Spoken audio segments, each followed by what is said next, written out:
Hello guys, welcome back to my channel. If you are new here, kindly subscribe, give this video a thumbs up, hit the like button and click on the notification bell icon down there. That way you get to be notified whenever I upload a new video.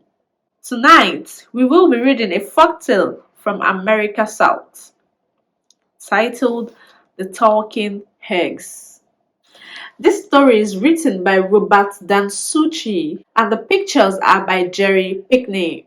Let's get into it, guys. Back in the old days, there was a widow with two daughters named Rose and Blanche. They lived on a farm so poor it looked like the tail end of bad luck. They raised a few chickens, some beans, and a little cotton to get by. Rose, the older sister, was cross and mean and didn't know beans from birds' eggs. Blanche was sweet and kind and sharp as 40 crickets. But their mother liked Rose the best because they were alike as two peas in a pod.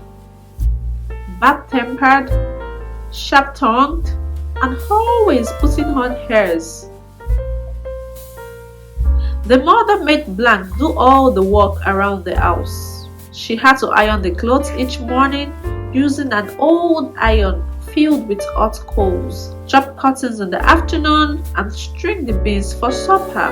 While she be doing these chores, her mama and sister would sit side by side in rocking chairs on the shady porch, fanning themselves and talking foolishness about getting rich and moving to the city where they could go to fancy balls wearing trained dresses and lots of jewels.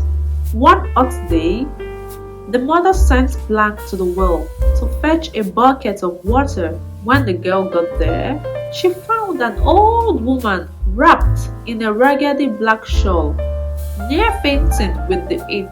"Please, child, give me a sip of water," the old woman said. "I'm about to die of thirst." "Yes, auntie," said Blanche, rinsing out her bucket and dipping up some clean, cool well water. "Drink what you need." "Thank you, child," said the old woman when she had taken swallow after swallow of water. "You got a spirit of do-right in your soul. God is gonna bless you." Then she walked away down the path that led to the deep woods. When Blanche got back to the cabin, her mother and sister hollered at her for taking so long. "This water's so warm, it's near boiling," shouted Rose, and she dumped the bucket out on the porch.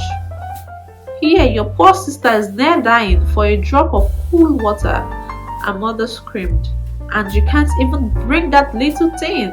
Then the two of them scolded and hit Blanche until the frightened girl ran away into the woods. She began to cry since she didn't have anywhere to go and she was scared to go home. Suddenly, around the bend in the path came the old woman in the raggedy black shawl. When she saw Blanche, she asked kindly, "What made you cry so, you poor child?" "Mama and Sister Rose lit into me for something that wasn't my fault," said Blanche, rubbing tears off her cheek. "Now I'm afraid to go home." "Hush, child, stop your crying. You come on home with me. I'll give you supper and a clean bed.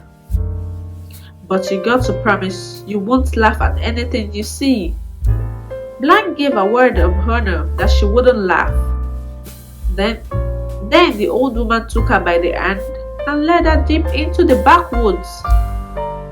As they walked along the narrow path, bramble bushes and 3 branches opened wide in front of them and closed up behind them.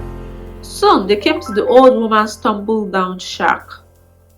A cow with 2 heads and horns like corkscrew peered over a fence at Blanche and brayed like a mule. She reckoned it was a pretty strange sight but she didn't say anything, not wanting to hurt the old woman's feelings. Next, she saw that the yard in the front of the cabin was filled with chickens of every color. Some were hopping about on one leg, some running about on 3 or 4 or even more. These chickens didn't cluck, but whistled like mockingbirds. But strange as all this was, Black stuck by a promise not to laugh. When they got inside the cabin, the old woman said, "Light the fire, child, and cook us some supper." So Blanche fetched kindling from the woodpile outside the back door. The old woman sat down near the fireplace and took off her head. She set it on her knees like a pumpkin. First, she combed out her grey hair, then she plaited it into 2 long braids. Blanche got pretty scared at this, but the woman had been nothing but kind to her. So she just went on lighting the fire. After a bit, the old woman put her head back on her shoulders and looked at herself in a silver of mirror nailed to the cabin wall. She said, nodding.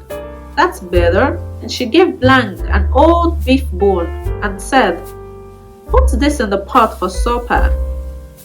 Now Blanche was near starving, and the bone looked like a pretty sad meal for the 2 of them. But she did what the old woman said. "Shall I boil it for soup, auntie?" she asked. "Look at the pot, child," the old woman said, laughing. The pot was filled with thick stew bubbling away. Next, the woman gave Blanche only 1 grain of rice and told her to grind it in the stone mortar. Feeling mighty foolish, Blanche began to pound the grain with the heavy stone pestle. In a moment, the mortar was overflowing with rice. When they had finished supper, the old woman said, "It's a fine, moonshiny night. Child, come with me." They sat themselves down on the back porch steps. After a time, dozens of rabbits came out of the underbush and formed a circle in the yard. Men rabbits all had frog-tail coats, and the lady rabbits had little train dresses. They danced, standing on their hind feet, hopping about. One big rabbit played the banjo, and the old woman hummed along with it. Blanche kept time by clapping along. The rabbits did a square dance, a Virginia reel, and even a cakewalk. The girl felt so happy, she never wanted to leave. She sat and clapped until she fell asleep, and the old woman carried her inside and put her to bed. When Blanche got up the next morning, the old woman told her, "Go milk my cow." The girl did what she was told, and the 2-headed cow with the curly horns gave her a bucket of sweetest milk she had ever tasted. They had it with their morning coffee. "You gotta go home now, child," the old woman said to Blanche, who was washing the breakfast dishes. "But I tell you, things will be better from here on out. And since you're such a good girl, I got a present for you. Go out to the chicken house. Any eggs that says, 'Take me,' you go ahead and take. But if you hear any say, 'Don't take me,' you leave them be. When you get near home, throw those eggs one after another over your left shoulder, so they break in the road behind you." When Blanche got to the little chicken house, she found all the nests filled with eggs. Half were gold or silver or covered with jewels. Half looked no different from the eggs she got from her chickens back home. All the plain eggs told her, "Take me." All the fancy ones cried, "Don't take me." She wished she could just take one gold or silver or jeweled egg, but she did what the old woman told her and only scooped up the plain ones. She and the old woman waved goodbye to each other. Then Blanche went on her way, Halfway home, she began to toss the eggs one at a time over her left shoulder. All sorts of beautiful things spilled out of those eggs. Now diamonds and rubies, now gold and silver coins, now pretty silk dresses and dainty satin shoes. There was even a handsome carriage that grew in a wing from the size of a matchbox, and a fine brown and white pony that sprouted from the size of a cricket to draw it. Blank loaded all these lovely things into the carriage and rode the rest of the way home like a grand lady. When she got back to the cabin, her mother and sister just gawked at her new finery. "Where did you get all those things?" her mother asked, making Rose help Blank carry the treasures inside. That evening, the mother cooked dinner for the first time since Blank was old enough to hold the skillet, all the time telling Blank what a sweet daughter she was. And Mama got the girl to tell about the old woman and the cabin in the woods and the talking eggs. When Blank was asleep, the mother grabbed Rose and told her, "You gotta go into the woods tomorrow morning and find that old auntie. Then you get some of those talking eggs for yourself, so you can have fine dresses and jewels like your sister. When you get back, I'll chase Blank off and keep her things myself. Then we'll go to the city and be fine ladies like we was meant to be. Can't we just run her off tonight, so I don't have to go poking through the woods looking for some crazy old auntie?"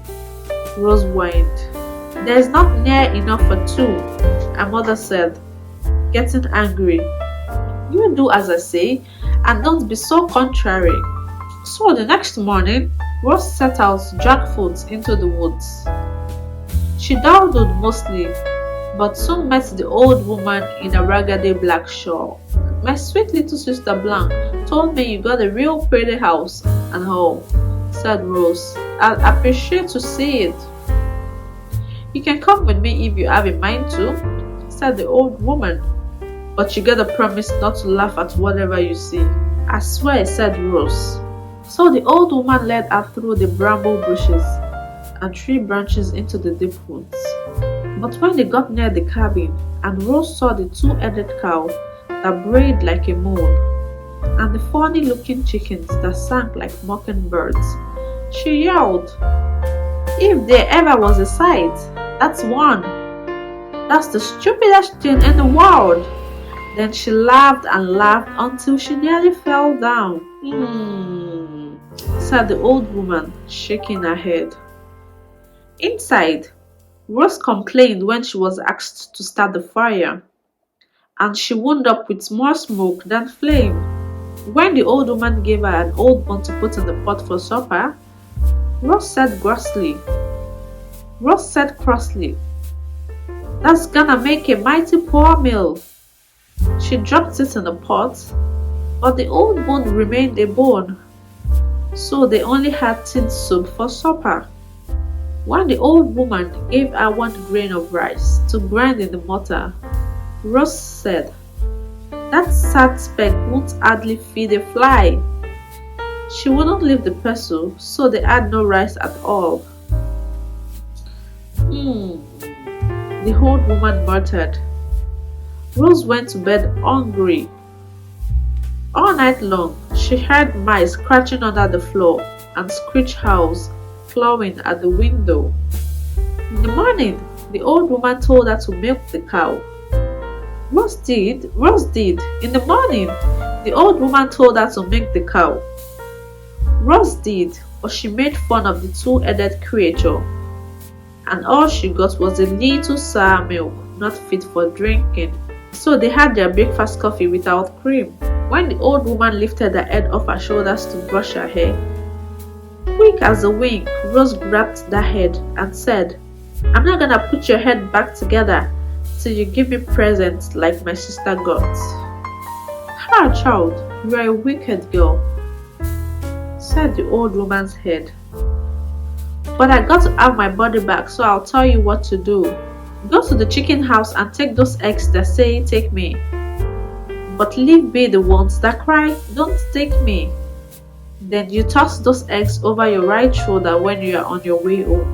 To be sure the old woman wasn't playing her a trick, Rose set the old woman's head out on the porch, while her body sat groping around the cabin. Then she ran to the chicken house. Inside, all the plain eggs cried, "Take me," while all the gold and silver and jeweled ones said, "Don't take me." You think I'm fool enough to listen to you and pass up the precious ones? Not on your life! So she grabbed all the gold and silver and jeweled eggs that kept yelling, "Don't take me," and off she ran into the woods with them. As soon as she was out of sight of the old woman's cabin, she tossed the eggs over her right shoulder as fast as she could. But out of the shells came clouds of whip snakes, toads, frogs, yellow jackets, and a big old grey wolf.